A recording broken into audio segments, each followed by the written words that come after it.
15少金毛新大話事件簿2024年12月至今，15少罪行一，15少獨霸頻道。最初昂男、Man Sir、牛輝、15少4個一齊搞個頻道。初心係漫畫人講漫畫，一直以來當訂閱及收聽人數都係好少，因為日更頻道推介佢啲觀眾去睇，去訂閱佢頻道，個訂閱數就由3幾何級上升到過萬訂閱。收聽 view 數由以前直播唔夠100人，到上升到每次直播都有300人以上睇，課金亦都越嚟越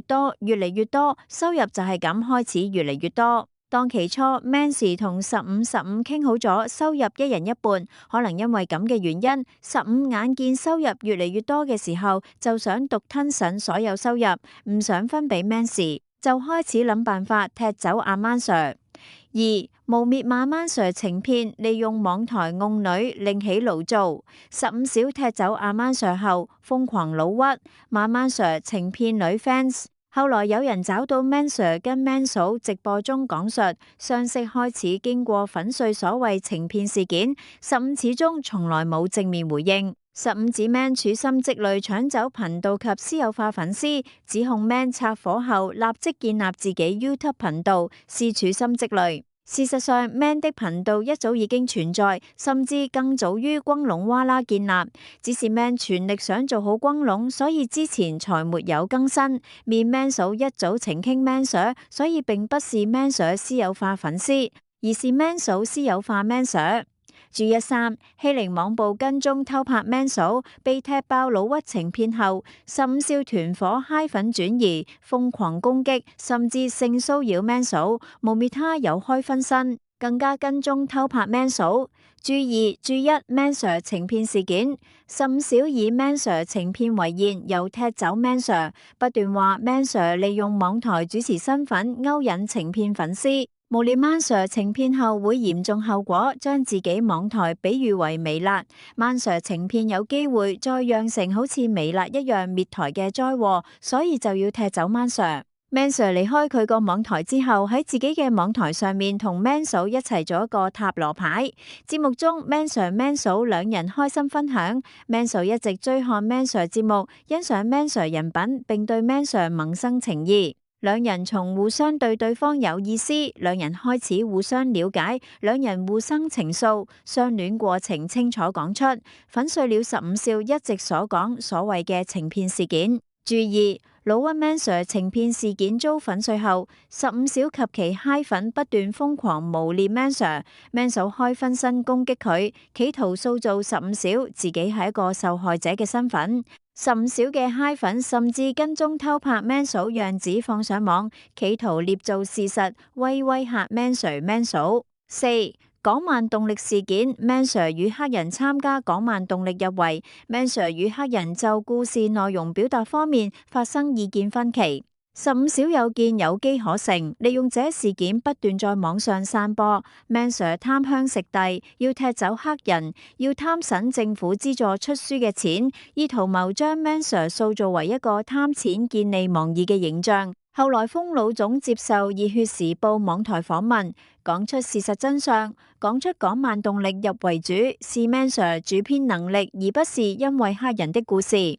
真相再慢慢釋出。申請港漫動力資助的公司是黑人為老闆，港漫動力資助金額全數會入落黑人公司的戶口。Man Sir 所得到的錢，最後都是要由黑人支付給 Man Sir，打破了15少所講 Man Sir 要踢走黑人，獨佔所有錢，貪香食帝的謊話。5. 刑事恐嚇起底怪獸屋事件，怪獸屋店主 Dino Samson 因睇唔過眼15少踢走拍檔 Man Sir 之後，仍然不斷趕盡殺絕，製造話題污蔑，所以以個人 Facebook 身份成立港漫害群之馬群組，要揭破15少及其晚餐支持者金毛生嘅虛偽醜惡真面目，因而被15少及金毛團伙起底其公司，家人及連家中小狗也不放過騷擾。15團伙不斷網上騷擾與怪獸屋有關聯的人物，包括怪獸屋 YouTube 頻道的觀眾，另外，金毛新自己店鋪長期將貨物阻塞，商場主要走火通道長期屢勸不改，令周邊其他店鋪苦不堪言。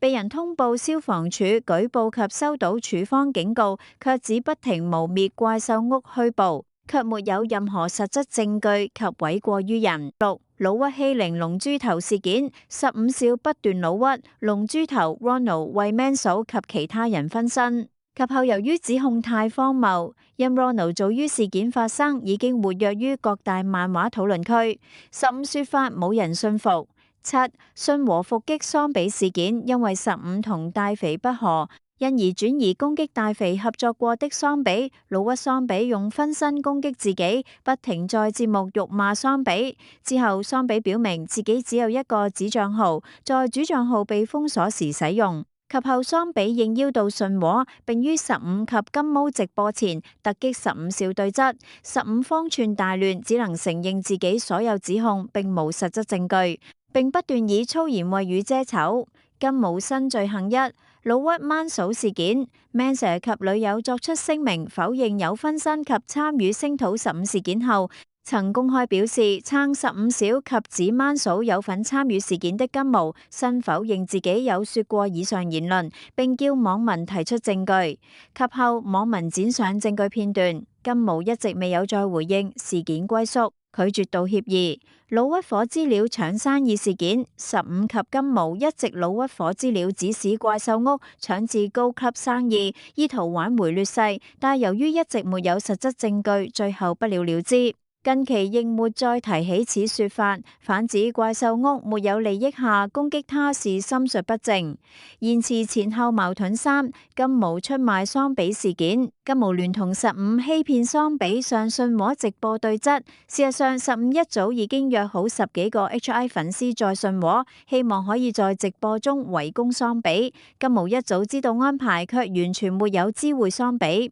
還表現出自己是中間人協助桑比擺平事件，實際上就是一早跟15設好一個鴻門宴，令桑比上當，羞辱桑比以刺激流量。4. 金毛新90萬輸錢黑吃黑事件。Westgate 金毛新以自由人專賣店之名售賣漫畫及提供補救服務，由自由人供貨。Westgate 金毛新話佢每次同自由人攞書，自由人就會多送一啲書俾佢。例如佢攞10本城市獵人，自由人就會無啦啦俾50本佢。當時負責倉庫出貨，黃興珠同金毛講：你橫掂都要不斷補書頭啦，我送多啲嚟，你咪唔使成日補咯。另外有時又會將一啲佢冇訂嘅日本漫畫嗰啲